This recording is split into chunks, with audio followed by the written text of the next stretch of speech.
Hi friends, welcome to our channel. ఈరోజు మీకోసం jumbo size heavy long coat German shepherd puppies అనేవి అమ్మకానికి అయితే తీసుకురావటం జరిగింది.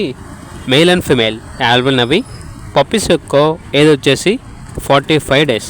అంతేకాకుండా ఈ పప్పీస్ అనేవి చాలా యాక్టివ్గా ఉంటాయి. ఎటువంటి హెల్త్ ప్రాబ్లమ్స్ అనేవి ఏమీ లేవు. వ్యాక్సినేషన్ కంప్లీట్ అయింది. వ్యాక్సినేషన్ బుక్ అనేది కూడా ఇస్తాము అని అయితే చెప్పడం అయితే జరిగింది. ట్రాన్స్పోర్టేషన్ ఏపీ మరియు తెలంగాణ ఈ 2 స్టేట్స్కి ప్రొవైడ్ చేస్తారు. పప్పీస్ ఉన్న లొకేషన్ వచ్చేసి Tarnaka near Secunderabad, Hyderabad. Male puppies యొక్క ప్రైస్ వచ్చేసి 14K అనగా 14,000. ఫీమేల్ పప్పీస్ యొక్క ప్రైస్ వచ్చేసి 10K అనగా 10,000. ఇక పప్పీస్ కావాలన్న వారు ఈ వీడియో కింద టైటిల్లో ఓనర్ నెంబర్ అనేది డిస్ప్లే చేయడం జరిగింది. ఓనర్కి కాల్ చేయండి. అలాగే ఛానల్ని సబ్స్క్రైబ్ చేయకపోతే సబ్స్క్రైబ్ చేయండి. Thank you. By by.